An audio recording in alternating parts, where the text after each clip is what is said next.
Okay, welcome to a premier university event. Thank you all for your patience with the technological issues. It's really great to see so many people here. As Bahira said, my name is Kate Wilson. I'm a departmental lecturer in Islamic history here. And I thought I would actually just start in the spirit of a piece that one of our panelists will introduce in a moment, Rehana, that she wrote in response to the Trojan Horse Affair, a reflection on positionality, which is also something that comes up in the podcast. I thought I would just start, and as Dr. Rehana said in her piece, white academics are very infrequently called upon to acknowledge how they fit into these dynamics. So I thought I would just start by acknowledging that I am white, I'm not Muslim. You can hear from my accent, I'm not British. But I'm a scholar of Islamic history, so I research and I teach Islamic history, and I'm very aware that I'm doing that research and doing that teaching in a political context, not in a vacuum, and that the political context is one that is, in this day and age, very Islamophobic. And so I think it's worth understanding those dynamics. That's what really drew me to the podcast. For those of you who've listened to it, it just offers this really, I think, uniquely great perspective on the way that different tropes and prejudices can be deployed and activated at particular moments under particular pressures. So I think it's just a really valuable insight into the political moment that we're living in. So I'm really excited and honored to be here talking to one of the co-hosts of the podcast. Hamza Syed is here virtually. We also have down at the end of the table here, Dr. Rehana Parveen, who is an associate professor of law at the University of Birmingham, where all of this unfolded in the city. We also have to my left, Dr. Usaama al-Azami, who's a departmental lecturer here in Contemporary Islamic Studies. And then also on the screen, we have Dr. Fatima Rajina, who's a research fellow at the Stephen Lawrence Center at the Montfort University. So the idea of this evening, we're going to hand it over to Hamza for just a few minutes to give us an overview of what the Trojan Horse Affair was, what its impact has been. So we want to be sure that even for those of you who have not listened to the podcast, that you have a sense of what's happened, and so you can follow along with the conversation. And then we'll talk for, at this point, maybe 35 minutes or so, and then we'll open it up to questions from all of you. So Hamza, I'm going to hand it over to you. Okay, a quick summary. So the Trojan Horse all centers around this anonymous letter that turned up in Birmingham, England in 2014. This letter was sent into the local council and was received by the head of the local council, this gentleman named Sir Albert Bohr. And whoever sent it in attached a cover letter essentially threatening that if the council did not respond to what was attached to this cover letter, the person would share it with the media. And Albert Bohr reads this letter, and it's 4 pages. It seems to be outlining a plot in the city to take over schools by extremist Muslims. Again, this letter was missing a few pages, so it wasn't clear who wrote it or who they're writing it to. But the broad strokes were that there's a plot called Operation Trojan Horse, and it's been masterminded by this local school governor, and outlined a few schools that the plotters had already been conspiring to take over, and the 5 steps by which they do this.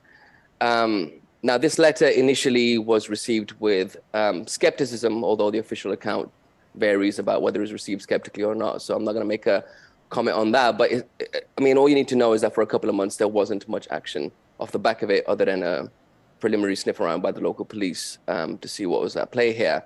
But the schools that this letter seemed to be suggesting were compromised in some sense by extremists, they're actually doing very well, academically speaking, and were being celebrated not that long before this letter turned up for its educational achievement and the turnaround that some of the Muslim educators had achieved at these schools.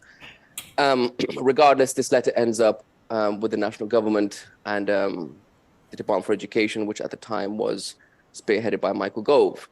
And they have a meeting with Birmingham. The meeting, up till our podcast came out, was largely kept under secret in terms of what was discussed in that meeting. But about 10 days after that meeting happened, the press first got a copy of this letter. And that might be when you guys, just like I, first learned about it, because suddenly it was breaking news, wall-to-wall coverage, national hysteria. There was 4 inquiries launched. The former head of counter-terrorism from Scotland Yard turned up to look at these schools and educators, and it was chaos for several months in Birmingham. At the end of it all, reports were published, which if you've had a chance to read, I don't recommend you doing that, but if you are bored one night, it's worth flicking through. Some wishy-washy stuff that, as I understood it, at that time I wasn't a journalist, but as I understood it, it seemed to be missing evidence and facts. But regardless, some very, very serious decisions were made off the back of the Trojan Horse, including removing a number of Muslim educators and attempting to give them lifetime bans from education. The schools that they worked at were essentially commandeered by the government, and new staff were installed, and standards have significantly dropped since. Our education laws were changed in Britain. Our counter-terror laws were changed in Britain off the back of Trojan Horse, mandating this thing called Prevent, which I'm sure you guys are familiar with, and proliferating that further, with Trojan Horse specifically referenced as the reason for doing that. So it had huge, huge consequences. And the question that always stuck with me at the time and remained in my head for several years after was the thing which, for whatever reason, Britain did not seem concerned with, journalists didn't seem concerned with, investigators didn't seem concerned with, which was that original letter, the Trojan Horse letter. Who wrote it or why? It was just a question that was overlooked. So when I decided to go back and retrain as a journalist, I said I was going to figure out that question: who wrote that letter and why? And that's kind of what this podcast is largely about, and that's what the Trojan Horse is about. Great.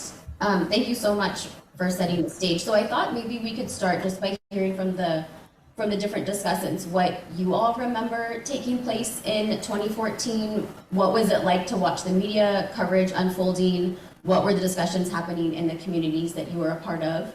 And then we'll get to the impact of the podcast later, but I'm curious, then flashing forward to the podcast, what was it like listening to the podcast, having experience with the team? Okay, thank you. Assalamu alaikum, I'm Rehana. Because I have a kind of a mixed position in terms of this whole Trojan Horse Affair and my role as a lecturer in a university. I'm from Birmingham, probably can tell from the accent.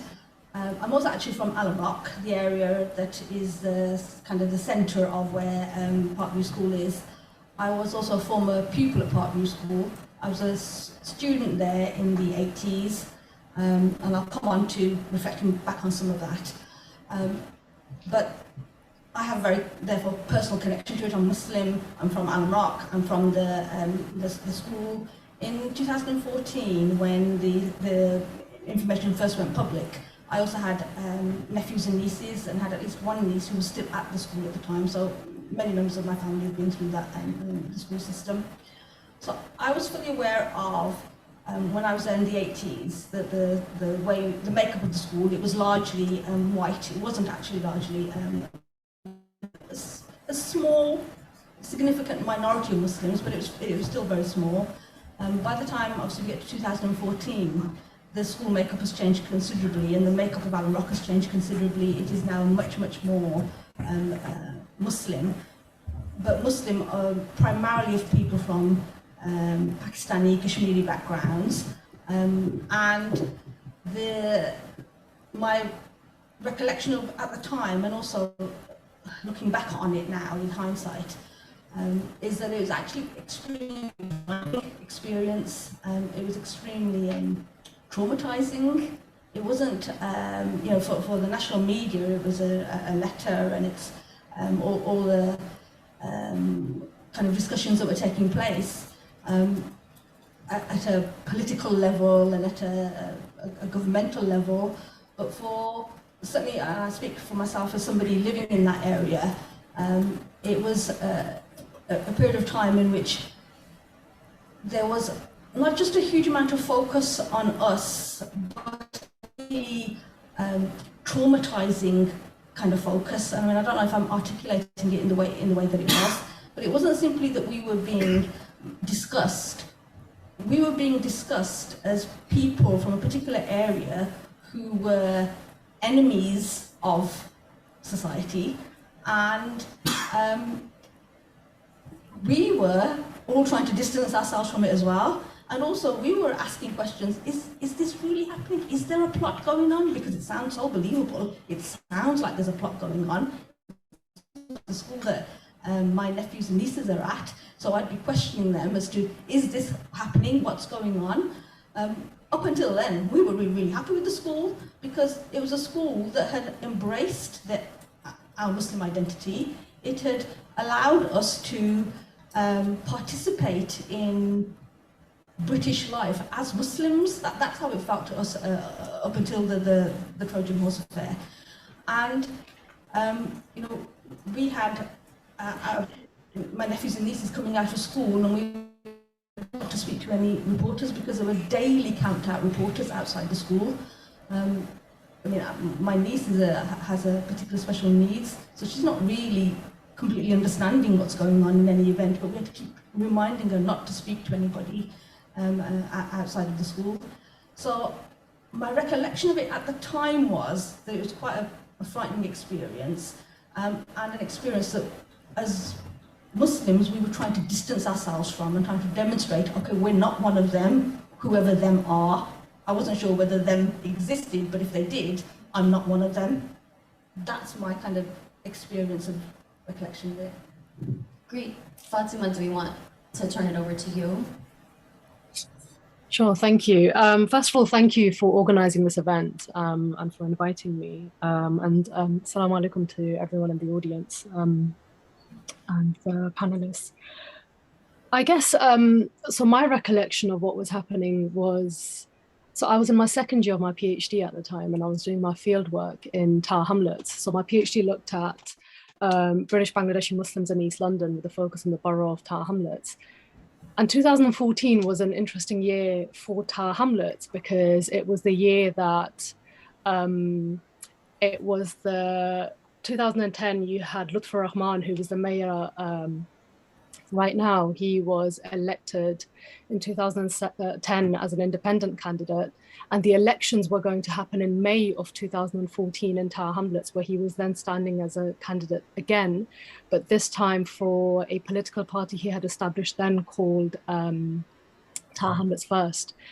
So I was sort of in Tower Hamlets regularly, keeping up with, you know, the elections and the lead up to the elections and all the sort of, to be quite fair, a lot of Islamophobic stuff that was coming out about him, about the borough, about sort of the infantilization of the Bangladeshi community, how they don't really understand politics, they work in a different way. I mean, we still see that narrative there.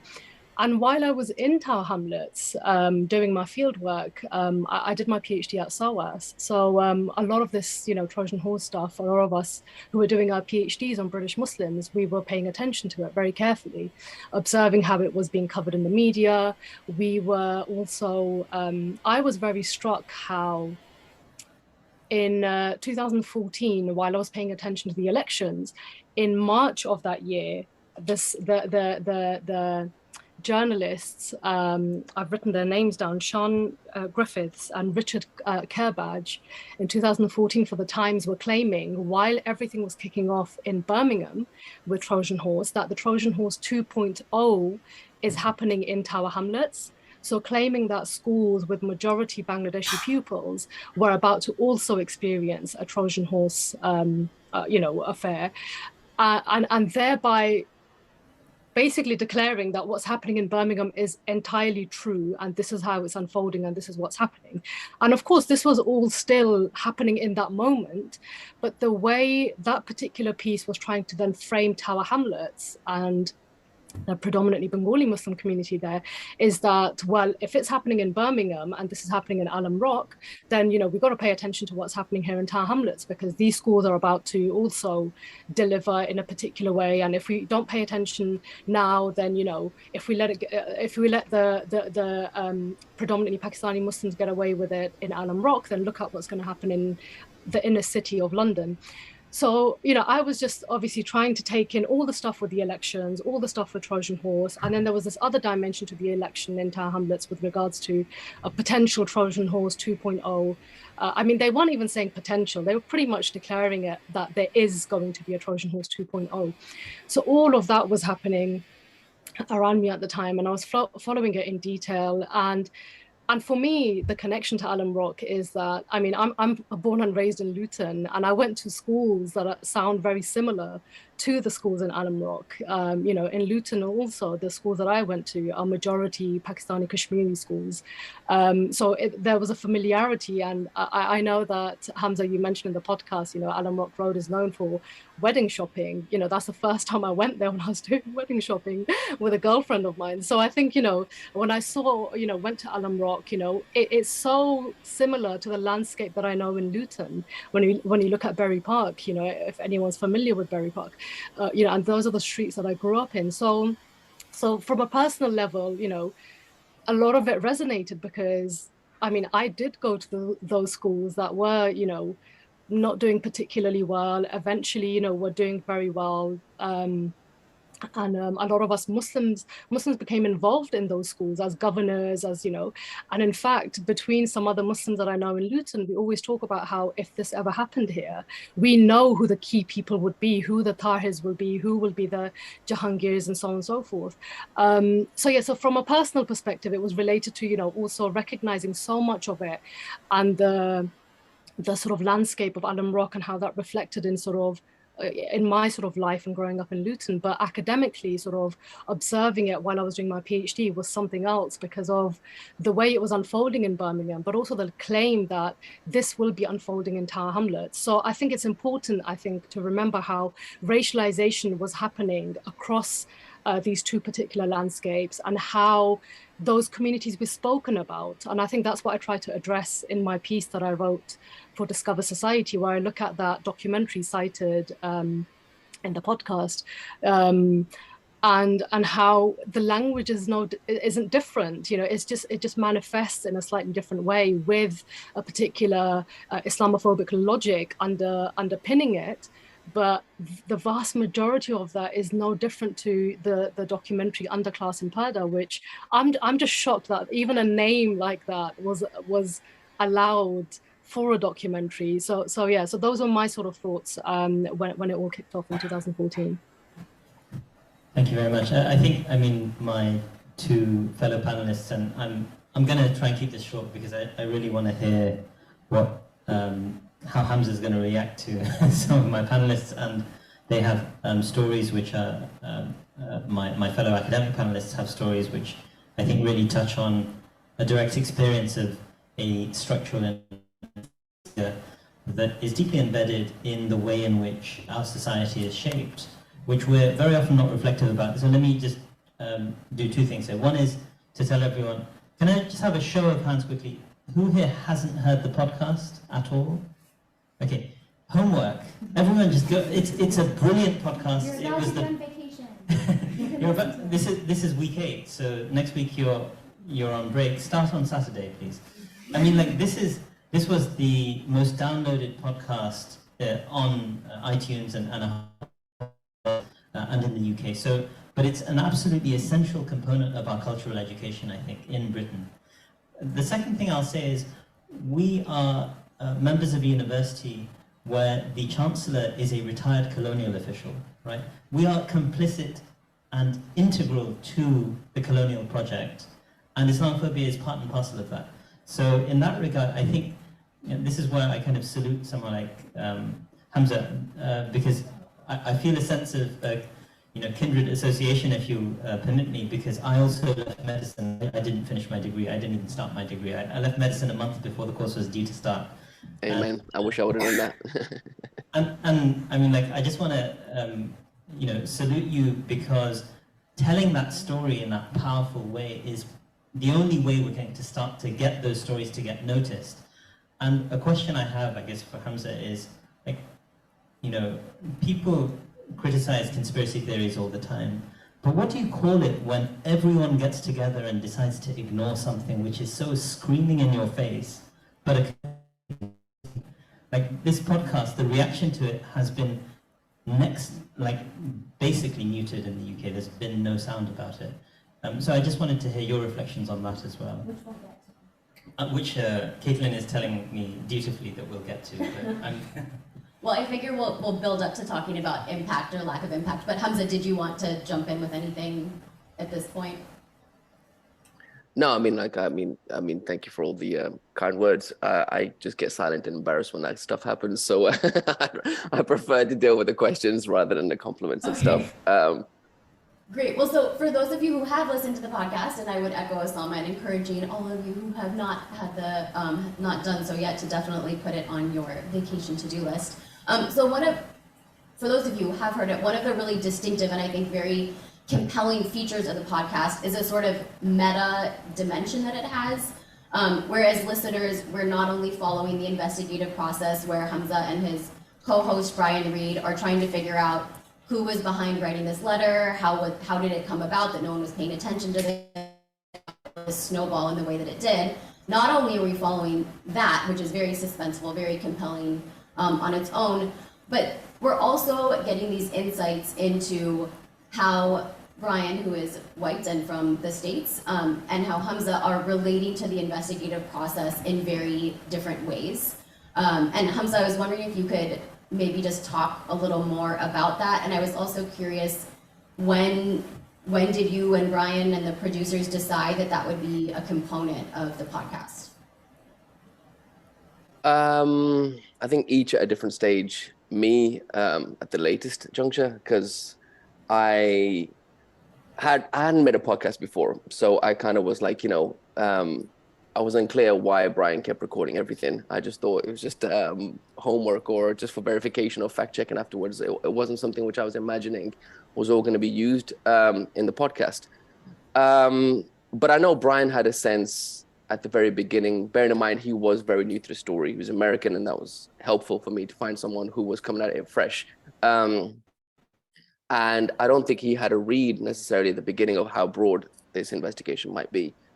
So I think in the beginning, he was just very much curious about, oh, this person hasn't done journalism before. He's about to do a journalism story for the first time. And he's in school still. And it's a story which is extremely notorious. And like, he kind of sounds a bit crazy walking around speaking of like a different narrative at the moment. This could be fun. So I think he came with an angle of just like, whatever happens, this would be a fun experience to document, just as a reporter, cutting their teeth for the first time. But I think for us, in terms of making it a feature of the podcast, it was almost at the end when we'd done all the reporting, or at least all the reporting we were going to manage, and we started structuring the series. And there's a couple of things that had it so it was hard to kind of like remove myself or Brian from the story, which is, firstly, we're the only characters who are kind of like consistent throughout the whole narrative. Because it's such a broad investigation. Yes, it begins in localized schools in East Birmingham, but then it does go to national level, and it kind of, we end up in Australia at one point. So, it just keeps spiraling. So, the people who continue to tell you the narrative throughout, that was one element of it, was just like, it was Brian and I who were across every chapter of the story. But then secondly, there was moments in this investigation, through a sequence of mistakes that I'd made, where it was going to be hard to discuss this story independently from the reporter who did the story. And realizing that, and I think I remember when we were writing the series, we got to about episode 3, where I was still just like, nah, let's see, like maybe I can play some kind of like, backseat role here. When we got to episode 3, like there's that big, again, for people in the room who haven't heard it, we have our first kind of conversation with the local politician, Albert Bohr, who I mentioned was the first to receive the letter. And we came out that building that day and I kept talking. I was pissed off and I kept talking. And there was, my editors heard that tape and they liked a lot of what I said. And so that was where the conversation began of just like, well, can we do this? Like, we have an episode where we basically have one interview. If you listen back to it, it's one interview, and then most of it is just Brian and I, my colleague, talking on the street, and I'm pissed off. So, it's just little things like that where it's just like this. It's hard to set up something like this unless it's a feature of the series that you expect to hear from the reporters or expect to spend some time with the reporters. And I think where it got more meaningful as the series goes on, and like, we start really digging into this, to the British state and like the way they responded to the Trojan Horse. So much of it was happening outside of interviews. So much of our discoveries and our conversations were happening outside of interviews. And by that point, everyone's kind of determined to not speak to us and kill the story. That it just, it just meant that we had to do the story in a certain kind of way. And, we had to be characters in it. to whatever extent we had to be. But it was something which I guess reluctantly came around to because I saw it as important, you know. I remember saying to my editors, like, I'm fine to impale myself for this investigation if it means we'll learn something. So that was the kind of attitude I carried into it, and you know, it's kind of true. Like, since it's come out, the reactions have been, you know, the reaction makes you think about the choices you made, for sure. Yeah. ... Well, maybe we'll turn it over to if any of the discussants have reflections about, I mean, it's not just that they're two characters, but we can really see how they're relating differently to the investigative process and to the story, and even to the very enterprise of journalism. There's just, you know, very, very different positions that they, or maybe not very, but different positions that they have. Yeah, I mean, I've written about this mentioning your introductions, this concept of positionality, and it's something that I explore in my teaching. It's something that I explore with the students that I teach when I'm teaching law, to demonstrate that nobody comes to any position in a place of neutrality. It just doesn't exist as you know, that's the position that I take on, and that's the way in which I teach. And I thought it was really, really important in the podcast, and I've commented on this in the pieces that I've written on it, that this exploration of your own positionality, this is something that academic who writes about Muslim women, I am expected to always explore. I explored it in my Viva when I did for my PhD. I've explored it practically in every piece I've ever written. It's an expectation of me that I address any biases that I have. And that's fine, because, you know, that's part of what I do with my work. I want to address any biases that I might have. I want to think about where I'm getting my ideas from, how I'm unpacking those ideas. And that's a normal part of, I think, any academic or otherwise, you know, whether in journalism or anywhere, is expected to confront those aspects of themselves. That expectation is not made of white Eurocentric approaches. You know, the assumption is that they come from a place of neutrality, that they come from a place of objectivity. So at no point is there any real need to explore that. And I just don't accept that place of neutrality. And I mean, I don't know if you want me to get onto it now, but in the piece that I wrote, I particularly explored episode 5 of the podcast, and I cannot recommend enough the podcast. I really can't. Hamza, I've listened to it numerous times, not just once. I've listened to it and I've reflected on it.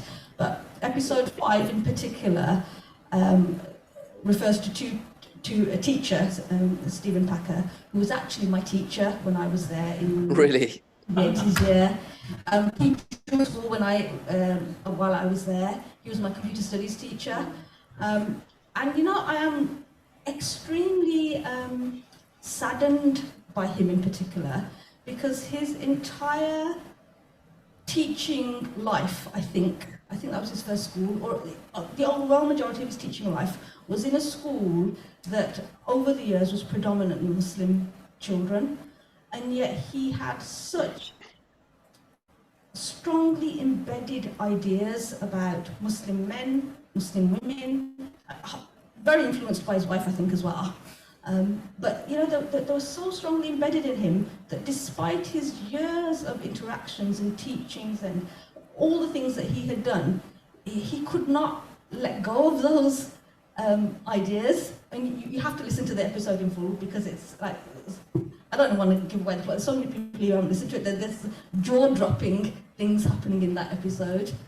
I mean, I have to add, just to continue from that, the Steve Packer moment was the thing that had most of the teachers upset as well in Birmingham. You know, sometimes they're used to speaking about the story. They've talked about it, you know, for a number of years. And so when we came along, we're just the latest iteration of people who are asking about the Trojan Horse. And, you know, there was a certain level of just like, by rote now, they could tell you what happened in those schools. But the Steve Packer detail, the interview we had with him, the book that he wrote, which I'm not sure if it's available anymore, but it's quite a book. He wrote like an Animal Farm-esque book about the school and the Trojan Horse, and it's pretty wild. I got a copy of it actually on my bookcase, a signed copy. I'm gonna auction that at some point. But anyways, that detail really hurt the teachers. Really hurt the teachers, because as you were just saying, Rehana, like he was someone who was there for a long time, and they considered him an ally and a colleague, and he was part of the reform movement of the school. He was there from day one. He agreed with them at some point that the school is terrible and something needs to be done about it. And we heard all sorts of anecdotes about how he was a mufti for a day and he came in traditional garb and played the call to prayer. Like, he was really involved. Like, the Ramadan club at Parkview was something that he initiated, or at least was part of it. So for him to carry that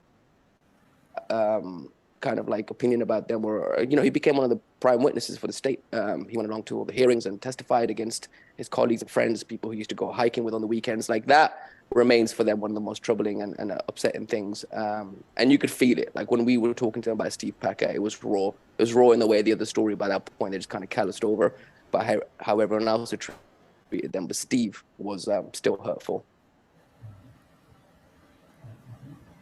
Yeah, Fatima, any thoughts on the more meta level of the podcast? I think I definitely appreciated the exchange, Hamza, that you had with Brian about sort of positionality and what it meant. And when I teach my undergrads in particular, I always tell them, if you're not angry at the state of the world, I don't know how you're able to sit through lectures that talk about injustices, oppressions, and I teach them, I teach race and racism and Islamophobia. So anger for me isn't, this displaced emotion that doesn't need to be there. So you being, as you say, pissed off and it was very much captured. I personally didn't see anything. I personally didn't have an issue, but I knew how it was. How it would be perceived, because I'm so familiar with what Rehana Bad just said about how we have to continuously project this position of neutrality, which just doesn't exist in any industry. Even in academia, when I'm standing in front of my students, I'm standing as this, and they can see that I'm an Asian woman. I'm my name's Fatima, which gives away the fact that I'm a Muslim woman. So I think it's really quite an absurd idea. And of course, we know where this idea stems from this idea of Europe being the enlightened scientific continent that knows how to, consider data and utilize data and speak about communities and so on and so forth. But I think for me, particularly the going back to the Steve Packer stuff, it upset me on a personal level, because a few years ago I found out, and I went to a girls' school in Luton, where pretty much 95% of that school, we were Muslim girls, majority Pakistani, Bangladeshi girls. And I found out many years later, one of the teachers that I used to admire the most was actually the most Islamophobic behind closed doors. So when I was listening to that episode, actually, it reminded me of this teacher. And I just thought, oh my God, as a teenager, I was so in awe of her, because she was so supportive, so, she raised our aspirations, because, us Asian girls were just seen as, well, they're all going to get married when they leave school anyway. So that Steve Packer story and what you just said, how it impacted the other teachers, it doesn't surprise me, but it also brings forward for those of us in academia, and how when we theorize these things, is how no matter how close the interaction, right, no matter how many decades and years you spend with such proximity to Muslim young people, to their parents, through parents' evenings, through the community, if you live nearby in Alum Rock, yet you still hold on to that. It shows how sort of viscerally embedded it is in the psyche of people, and how do you even remove that, because to write the story, this Animal Farm-esque style, and project Muslims in a particular way. I read Asim Qureshi's piece, and how he particular animals are used to describe Muslims, and how, you know. Yeah, it was a good summary. It was a good summary. Yeah, and I just found it. I just thought, you know, Muslim women were sheep, Muslim men were goats, and you know, you kind of piece the yeah. rest together like that. And it's just, you know, but for me, it just takes me back to when I teach my students about race science and its development during sort of transatlantic slavery, you know, during the period of colonialism, and how, you know, often, you know, the so-called colonial subjects were spoken of as being subhuman and animalistic, and, you know, that they are barbarians, they believe in these weird ideas and are superstitious and are quick to believe things about the sort of otherworldly beings, and it just took me back to everything I teach. But then it also, you know, I guess just reaffirmed how I don't even know how much all this knowledge production can then change someone if someone has that much interaction. So I don't know where I'm going with this, but essentially what I'm saying is I just don't know what we can do in this situation, especially those of us who are in academia. We're doing this kind of work where we're trying to push people to think beyond their biases, beyond all these things that we inherit from our everyday interaction with the world.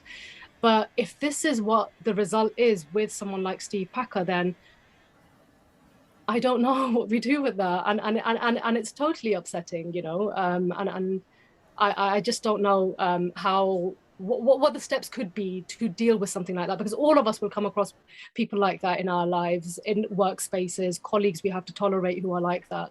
But beyond that, I'm not sure what that looks like. Sure. Yeah, Hamza, any response at this point? I mean, just a couple of things. As far as like what to do about the likes of Steve Packer and stuff like this, I think it's difficult. I think it's difficult to like kind of predict how an individual might be kind of influenced or swayed or like convinced or whatever. Like those are things which honestly I think I would struggle to come up with a way to mitigate, because, you know, like I said, here was someone who was working alongside these people for a very long time, who came to not just believe the Trojan Horse, but become one of its biggest like kind of champions and proponents. So where I would like to hope that we can kind of like aspire towards is having systems. Sorry, my dog is just, mate, go away. Is having systems where you can mitigate against someone like Steve or anyone else for that matter. You know, whatever an individual decides to believe about you would matter less if the authorities were more set up, or like better set up to be able to verify and vet things, you know? And I think that's where I was trying to point to with the Trojan horses. It was always going to be difficult to go individual to individual, deal with their personal grievances, deal with their personal, you know, anecdotes, and figure out what the truth of it all is.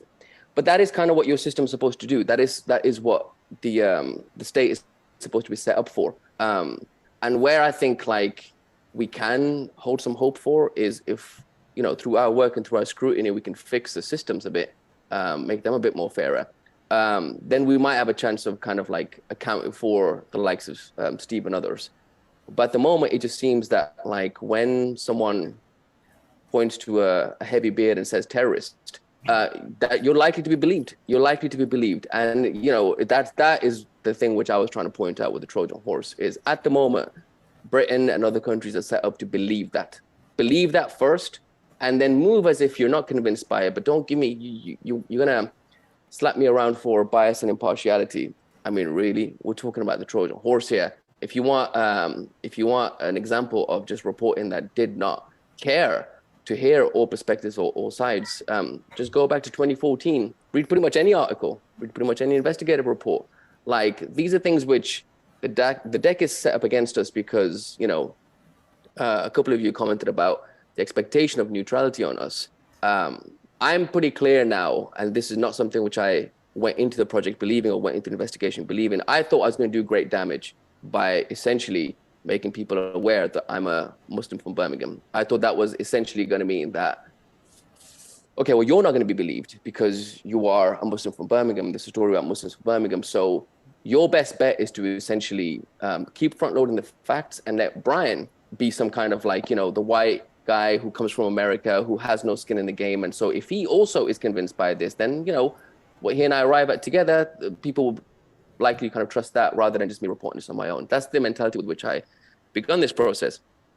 And then I realized it makes you useless. It makes you absolutely useless. I was like the least effective version of me when I was trying to basically chop myself down in order to avoid the charge of bias or impartiality or whatever afterwards.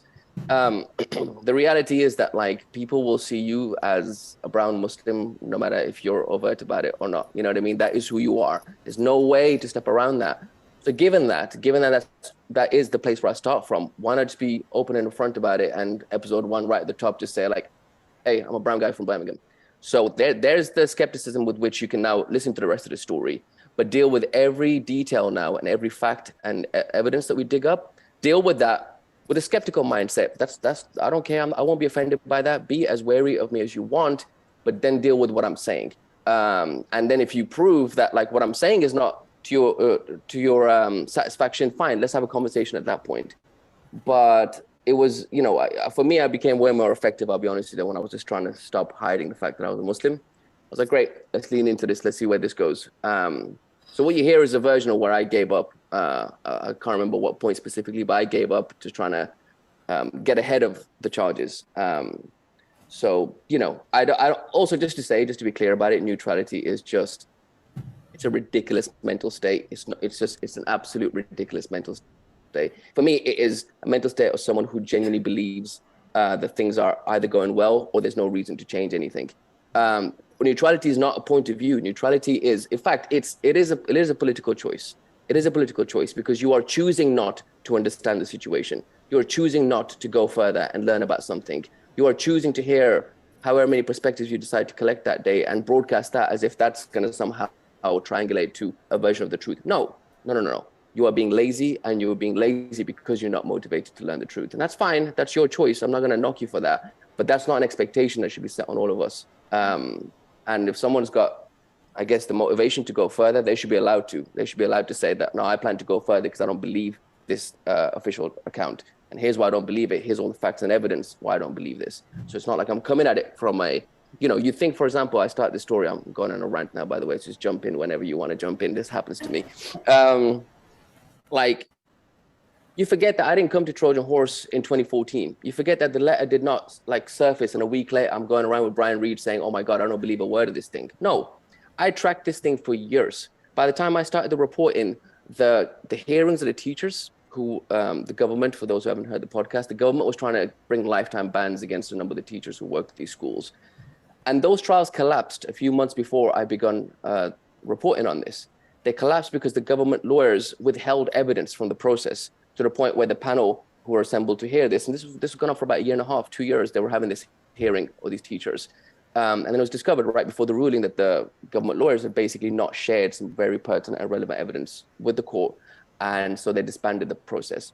So the entire package that I was looking at before I came in on day one and had a point of view about the Trojan Horse, there was 3 years of just waffling and bullshit from the government. No evidence, no report that had any evidence, no inquiry that produced any evidence, no courtroom that produced any evidence. At the end of that, I think you're allowed to be skeptical. You're allowed to say, I don't believe the official account because they haven't managed to substantiate that. And yet when you say that, it looks like the letter turned up to Al Babor's office yesterday and I started recording the day after and saying, I don't believe a word of this. Fine, if I did that, you should charge me whatever you want to charge me with. But that's not what happened.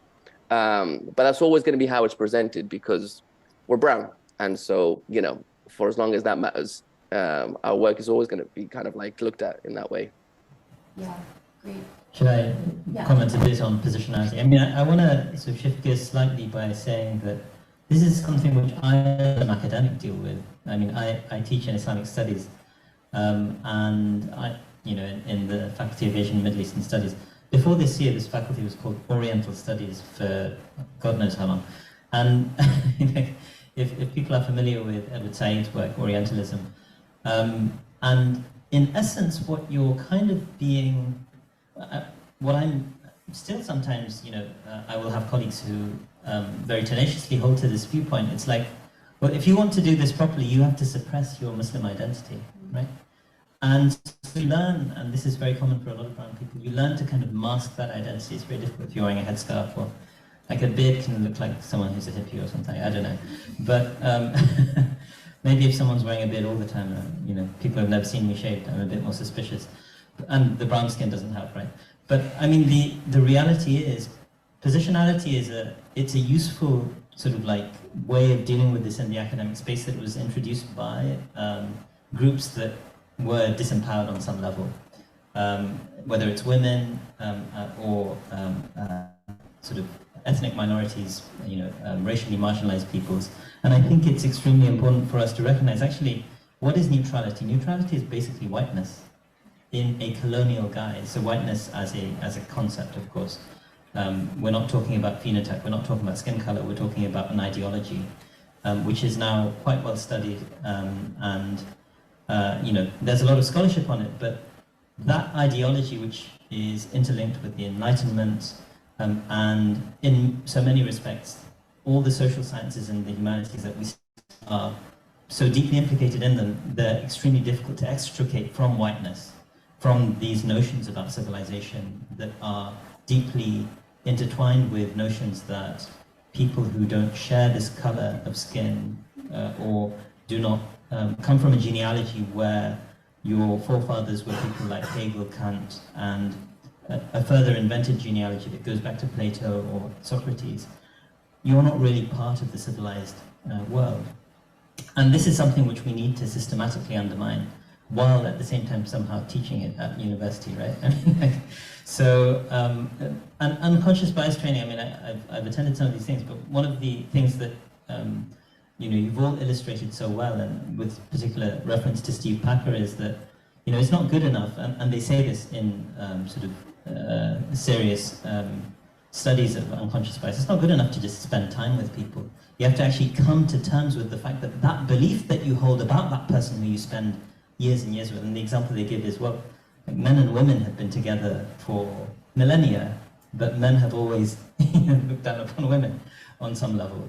And so, you know, that didn't help. They had to come to terms with a discourse which subverts that ideological normativity. And so, you know, I just want to remind everyone that, you know, download Spotify or iTunes and listen to the thing. Just going to keep on coming back to that.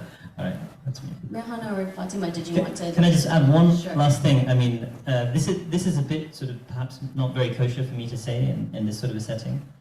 So I'm not endorsing this in any way whatsoever, but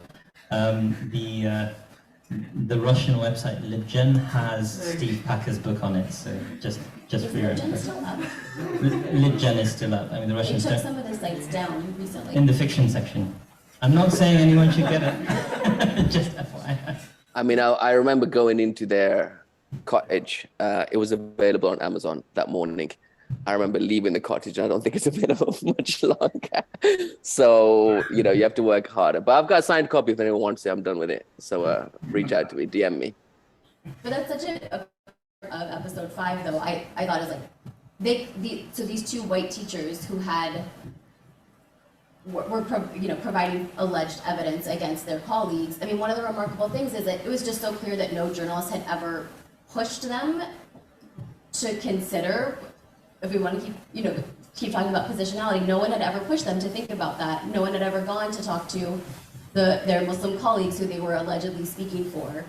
So that was just one of the really striking aspects, I thought. And not just their own cluelessness, but about the power that they held, but clearly the cluelessness of every other prior journalist, lawyer, whoever else had been talking to them. Yeah, I mean, within that episode, obviously we spoke about Mr. Packer, but Mrs. Packer's views of the Muslim women were so embedded with the tropes about Muslim women unable to speak, needing to be saved, needing her in particular to martyr herself to save those women, and, you know, not a single Muslim woman, student or teacher, ever confirmed or supported anything that she said. In fact, to the contrary, I don't want to the episode because it's so brilliant. But you know, the way in which Mrs. Packer is not exploring her positionality in any way, shape, or form, is convinced that she's coming from a place of non-prejudice. She's not prejudiced in the slightest. She says that repeatedly. She's not prejudiced. They're not prejudiced. They are speaking their truth, whatever their truth might be. And the other particular concern I had, apart from the the huge amount of sadness around Mr. Packer's position, is that this is a couple who think that they're coming from a place of goodness. It's much easier to deal with right-wing extremism that is attacking you as a Muslim and saying all sorts of things about you. I think it's much, much more difficult to address this kind of Islamophobia, where it's so not only that it's so deeply embedded, but that it's coming from what they perceive to be a place of trying to help and trying to save and trying to speak on behalf of Muslim women, trying to, in their view, free the women from the clutches of the Muslim men. I'm not trying to suggest that there are no issues of patriarchy or misogyny amongst Muslims. What I think is that the difficult space that we as Muslims are not given to occupy is how to address those issues of patriarchy, of misogyny, of whatever it might be, without every Muslim man and without demonizing Muslims and without treating all Muslims as a security threat. And that's a point that we always reach to, that Muslims are a security threat, and they're a security threat because they've got these, whatever there might be, extreme positions or whatever it might be seen as. And so Mrs. Packer's in that episode, her unwillingness to even reflect on why none of the Muslim women supported anything that she said, her inability to even consider that perhaps her position may not be the correct one, perhaps her truth may not be the right one. It was so troubling, but also really, really concerning for me in thinking about, as Fatima's mentioned, as to where do we go from here? How do we address this when people are so invested in what they perceive to be this desire to save Muslims, because they believe their position to be the neutral one, their position to be the objective one, and their position to be the one that all of us are trying to strive for. There's some really, really good academic work around this. Like, if you're interested, there's lots of people written on whether Muslim women need saving, and is are we all wanting the same type of agency? Are we all wanting the same type of freedom? There's a lot of good work written around it.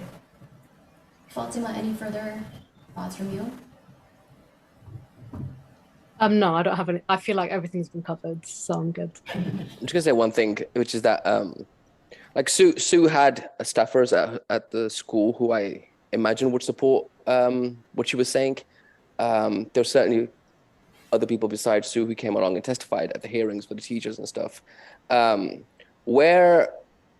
Oh, by the way, and like the Packers and their relationships to the media and the way like journalists treated them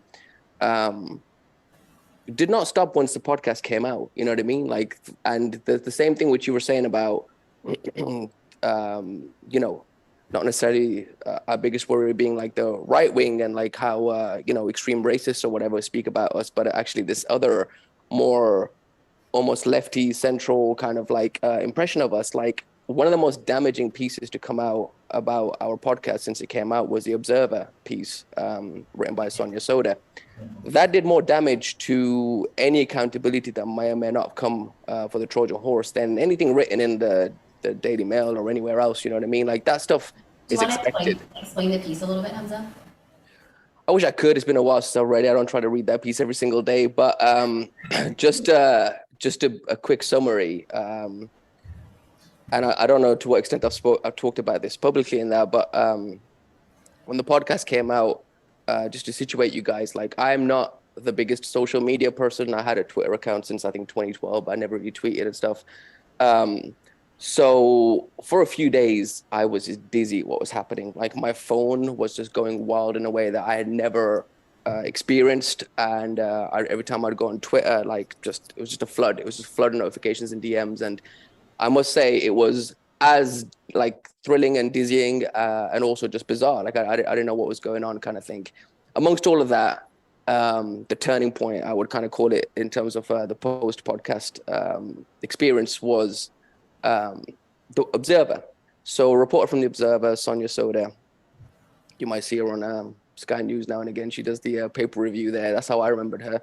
Anyway, she popped up and sent an email and said, I'm about to do a piece on Sunday about your podcast and blah, blah, blah. And essentially was going to suggest that like it was a terrible podcast. And I think it was going to end with us having to apologize for what we did. And, you know, now the thing about that piece, which was immediately kind of apparent, is we'd been having emails from, you know, a bunch of people who don't like the way they're reflected in a podcast. And, you know, why would you? You know what I mean? Some of the people we're just talking about this evening, you know, not everyone looks well when it comes to the Trojan Horse and the podcast. So we'd had a number of, you know, as you would, because you send a right reply to people before your story comes out.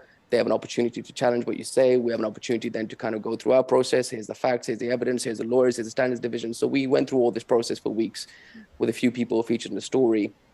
And when the Observer reached out, like the piece, which is supposed to come out on Sunday, had some of the same spelling and grammatical errors as the emails we'd had from a couple of the sources. Like it was, you know, it was pretty clear, like, you know, on whose behalf this kind of opinion piece was being written. And we pointed that out to the Observer, including sharing pages and pages and pages of evidence of like, here's why we said what we said, and here's what we encourage you to do. And, you know, pointing out all sorts of things. The piece came out on Sunday as written, essentially, not reflecting on any of the evidence that we shared. And that was a turning point. That was a turning point. It's the Observer, not the Daily Mail, not the Express, or not. It's the Observer that's saying this is a horrible podcast and they should apologize for what they did. Based on what level of research or verification, I'm not sure. And you know what really upset me more than anything else is it was an opinion piece, and it's such basic illiteracy when it comes to journalism. This is an opinion piece. Just because it's in a newspaper, that doesn't mean it's actual journalism. It's an opinion piece, and I encourage anyone who you know is unconvinced, I guess, of the Trojan Horse Affair, the podcast. I encourage anyone to find one news story that disagrees with anything that we discovered in the podcast. There's, from memory, there's one news story that's been printed about this, that's in The Guardian, that basically substantiates some of the information we learned about the meeting that Michael Gove had, that secret meeting. Again, I don't want to spoil anything for you guys if you want to listen to the podcast, but essentially carrying the evidence that we discovered in the podcast. And that's the only news piece. Everything else is opinion. Everything else is opinion. And people read that as if it's journalism. It's not. It's not. It's one person's opinion. Not even necessarily a verified or even fact-checked opinion. It's an opinion. So what depresses you as an investigative reporter, having spent years and years and years on a story and gone through the ringer of the New York Times and the lawyers and the fact check. We had 2 full-time fact checkers working on this at one point. When you go through all of that and you come out and an opinion piece in the Observer written by someone who, for whatever reason, decided to keep the piece the same, regardless of the, all the evidence that we shared with her, that's for her to explain maybe publicly someday. When that comes out and people believe that or give that as much weighting and stock as your 8-hour fully verified podcast series, it's hard to motivate yourself to do your work when it means that little in the mind of the public that they don't know the difference between an opinion piece and an investigative series. We've got a lot of work to do for any of this to kind of have an impact. So I just wanted to add to that, and I'm going to take a bit of an academic angle. People may be familiar with Herman and Chomsky's book Manufacturing Consent from the 1990s, but one of the points that Herman and Chomsky is a famous book that talks about certain filters through which media is kind of filtered before it reaches the public, and that's how consent is manufactured in free societies, quote unquote. And basically, one of them is outlets like the New York Times acting as these basically guards at the gates. We're the people who are going to tell you what are the limits of what is acceptable opinion in civilized society. And basically, your podcast, in a place like the UK, The Observer was playing that role.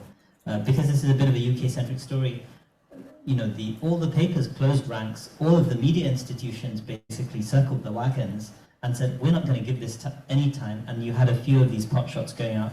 often from brown people, right? Sonia Soda's a good example. Ridiculous Birmingham-based MP. Yeah, Khalid Mahmood, yeah. I mean, all of these people are just classic, they're being wheeled out to do this job of deflecting and setting the boundaries. This is the acceptable type of Muslim or brown person that our society is going to promote. And you're left out in the cold. I mean, it's worth us reflecting on. When I say us, I mean British Muslims. It is worth us reflecting on the fact that we have no publication. I can tell you this from my own experience. Don't look to the BBC or the Guardian or we have no publication who is essentially an ally who's willing to look at stories in which, there may be some injustice and willing to consider that reasonably, willing to deal with the facts and evidence and take it forward. We have no publication willing to do that work. We have no political party willing to do that work. Labour will cover its eyes when it comes to Islamophobia as much as the Tories. This is a story that cuts right across both parties because local government in Birmingham was Labour and national government was Conservative, and there wasn't one ally in any of that spectrum. So we have no political party that we can turn to as someone that could champion us. We have morsels of reporters who are doing this work, but believe me when I say that they're struggling because of the outlets they work for to actually do anything legitimate or substantive. So think about that in terms of what our standing is in Britain, and think about that in terms of what needs to be done before we can start making any progress or having any agency or having any rights. Is you have to understand we have no allies. We have no allies. And I was in Birmingham. I think you were there, Rehana. I'm not sure. I was in Birmingham over the summer, and I was just trying to point that out to people that before you start imagining the Prime Minister should be paying attention to this, or the House of Commons should be kind of talking, before you start imagining things of that scale, just know we have no standing. You have to organize locally first. East Birmingham needs to organize first and become a community that has some kind of support and backing of each other. Remember when this event happened in 2014, and this is something which, to be honest with you, I was thinking at the time, and I still think now. When this happened in 2014, 4 flimsy pages turned up accusing a bunch of teachers in Birmingham of being extremists. There were parents whose kids went to that school when it had been reformed, when it had gone that turnaround, who were enjoying the success of these schools, who were watching their kids go on to university for the first time, getting decent grades, going on in their lives. For me, I find it incredible that the local community didn't come out and say, hey, before we let you trash these schools and ruin these lives, can we see the facts and evidence first? Can we actually see what you mean about these allegations?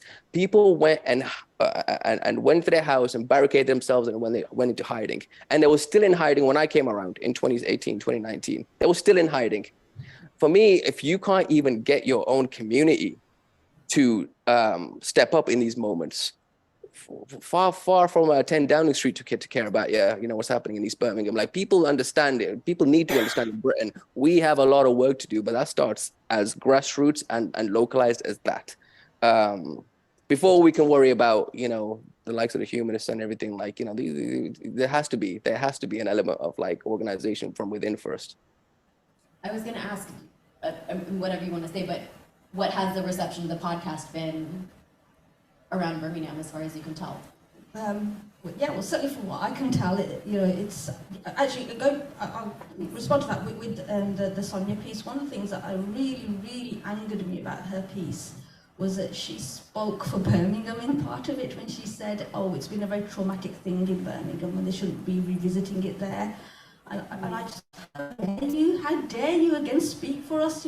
As far as my experience of people of Birmingham, it's been really uplifting to have somebody look through those materials, to have somebody question, to have somebody speak for us from a position of being Muslim, from understanding the communities there, from understanding the school. And I know what you're saying, Hamza, about we need to be doing things ourselves, but part of that's exactly what the school was doing. It was uplifting those students, it was giving them their sense of identity and their sense of belonging as being Muslims, as part of British society, of fully participating in British life as Muslims, and I mentioned that I went to the school there in the 80s, and this goes back to something that you said as well, Usaama, is that I pretty much hid the fact that I was Muslim, apart from that I was an Asian girl. I didn't in any way want my Muslimness to be part of school life, because I thought that's home,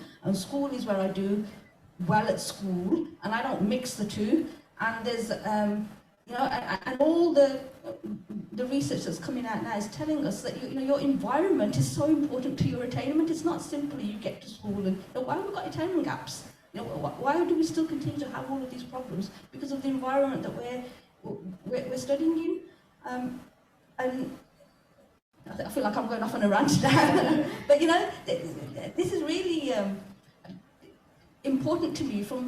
I saw how I went to school there, and I saw the changes of the children that went to school there when their Islamic identity was promoted and integrated into their education. And so where do we go from now when that is completely, you know, taken away from us? Yeah, I mean, my confusion with all of that is, hey, listen, if you're of the mind that no element of religion of any faith should be expressed in a school, like it's whatever, even if you guys provided prayer facilities, that's wrong. If you guys, whatever, if that's your opinion, change the law in Britain, because that's not what the law is. So, you know, it's crazy to me. It's crazy to me, the amount of people, investigators, reporters, everyone who's running around headless chasing kids in Birmingham in 2014. It's crazy to me that not one of them just did their basic homework. What were you guys doing? Oh, collective worship. Oh yeah, that's mandatory in schools every day. Is that what you were doing? Yes, we were. The DFE actually commended us for it. We got won certificates for this. They were asking us to take over more schools because of how successful. It's basic. It's basic.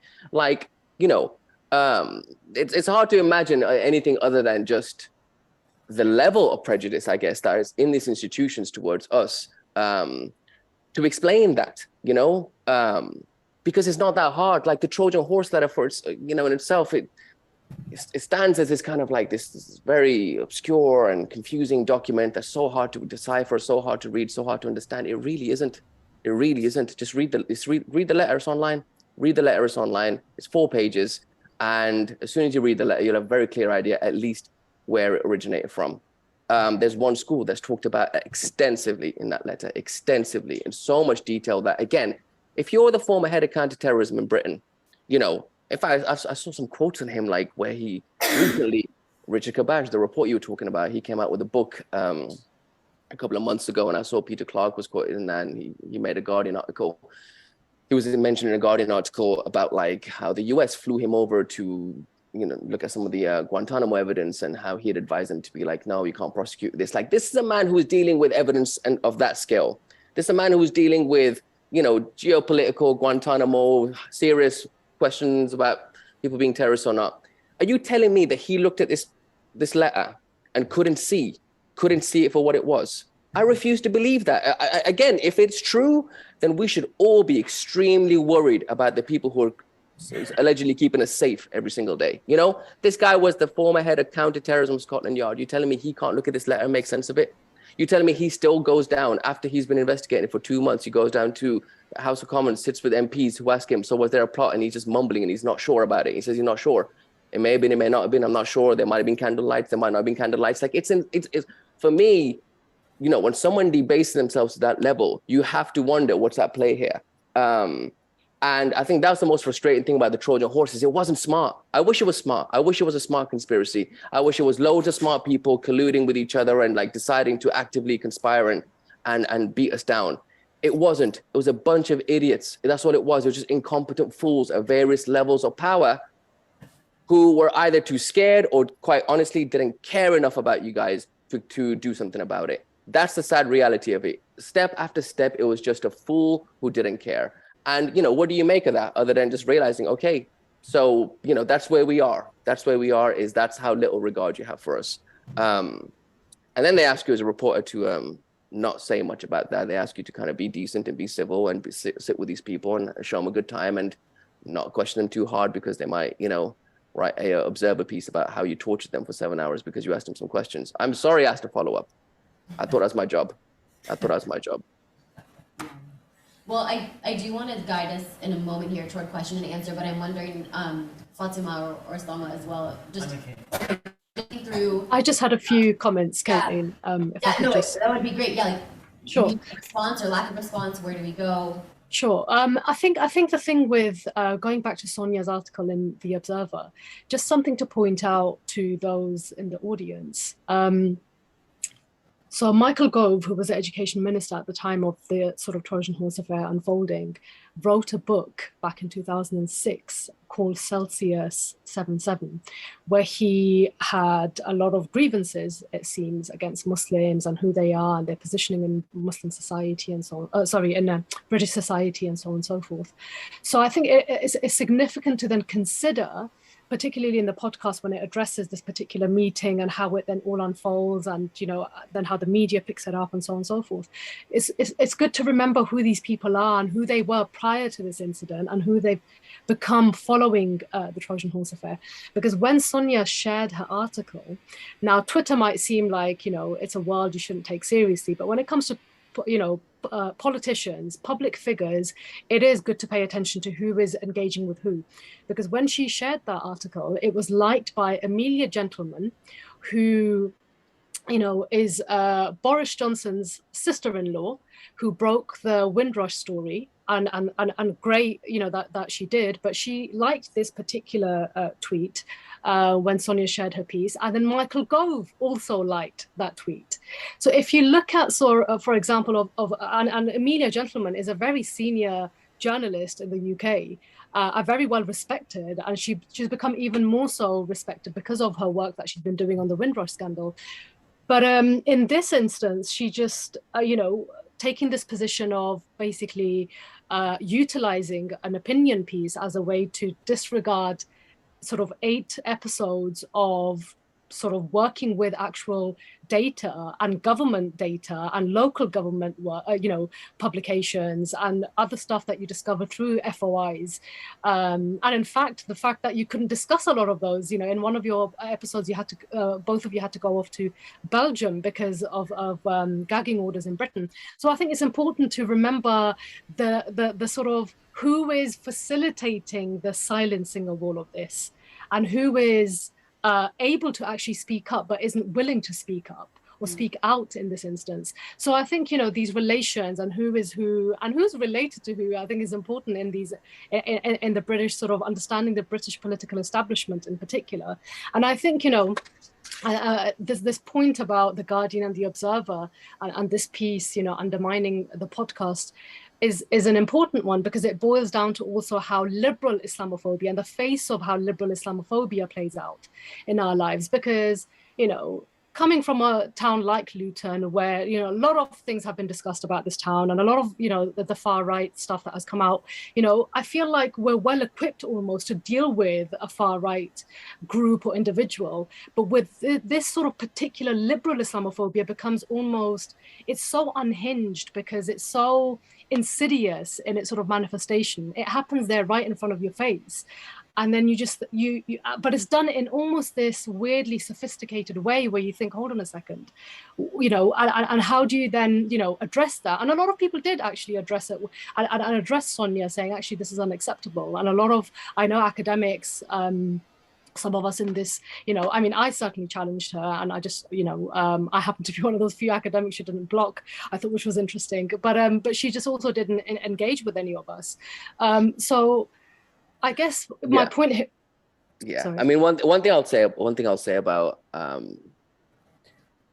just quite honestly how cowardly British reporters are, and they are cowards. Like they're also incompetent, but they're cowards as well. That's their main feature. And and I'll tell you why, because if I published my DMs, the amount of reporters and editors and publications you'd be surprised about, you'd be surprised about broadcast newspapers in Britain who DM'd me privately, to congratulate me for the work and for the findings, and oh my God, you showed them all and thank you and blah blah blah. And the second I say, well, do you want to make that thing public? Do you want to tweet that publicly? Like, why are you DMing privately, or why aren't you doing any follow-ups? So why is your editor not doing follow-ups? They just go silent. They just go silent immediately. So I assure you, privately, They all respect the work because that's what my DMs are saying. Publicly, you'll never hear from them because they're cowards. And I think that's the reality of it. That's the reality of British journalism, incompetence and cowardice, you know. And what gets me is, okay, say you're, stop me if I'm getting you guys in trouble, by the way. Say you just don't want to do the work. Say you don't want to do the work because you just don't care, right? You don't care about Muslims, you don't want to do the work, whatever, fine. Once someone's done the work for you, and I remind you, by the way, that in episode 3 of this podcast, the leader, the one-time leader of Birmingham City Council, Sir Albert Bohr, the guy who received the Trojan Horse Affair, I remind you guys that in episode 4 of this podcast series, he admits, having confronted our evidence, he admits that this may be one of the biggest mistakes of his political career. This guy's the longest serving politician in Birmingham. He looks at what we have and he admits the Trojan Horse may have all been a big mistake, that the city fell for, that the country fell for. He says this on the record to us. Now, if you're a journalist, and assuming all these people who are tweeting and posting about me have actually listened to the podcast, which, by the way, they haven't. There was one, I believe it was an Observer columnist. The Observer have something to do with me. I don't know. We'll have to find out with the editors what their actual issue is with me. But I believe there's an Observer columnist who did a whole tweet thread about how these Americans come over and what do they know about Britain and America, this, America, that, who clearly hadn't heard a minute of the podcast because I speak first. I start talking. I'm from Birmingham. I'm from Birmingham. This is what happened down the road from me. So that's the level of like research and work that goes into British journalism. But okay, imagine you are that lazy and incompetent. Imagine you've received, I imagine, as a boon for you because someone's gone and spent the time and the resources on doing this story. Surely it's incumbent on you at that point just to listen to the thing and go, well, before I write a piece about it, let me just get familiar with what I've done. And if you heard a politician in Birmingham go, this is one of the biggest mistakes of my political career, surely it warrants a follow-up. Because your papers were full of these stories in 2014. They're full of them now. It's not like you've ignored the podcast. You wrote by the podcast. You still see it as topical thing. Not one follow-up from the person who admitted that this might have been one of the biggest mistakes Birmingham's made. Not one follow-up. Like that for me is what's unforgivable. That you can be lazy and you could be cowardice, but when someone else has done the work for you, it basically means you don't need to worry about doing the legwork yourself. Someone else has done it. You don't need to worry about like getting sued because we've just put the story out. So this is now public knowledge that we put out. Within those parameters, for you to still not know what your job is, I can't help you. I can't help you, Britain, unless you fix your reporting class. You got to fix the media there. You have to fix the media there. One of my questions was going to be about your feelings about the reception of the podcast, but I think I mean, let me just be honest now. I'm just one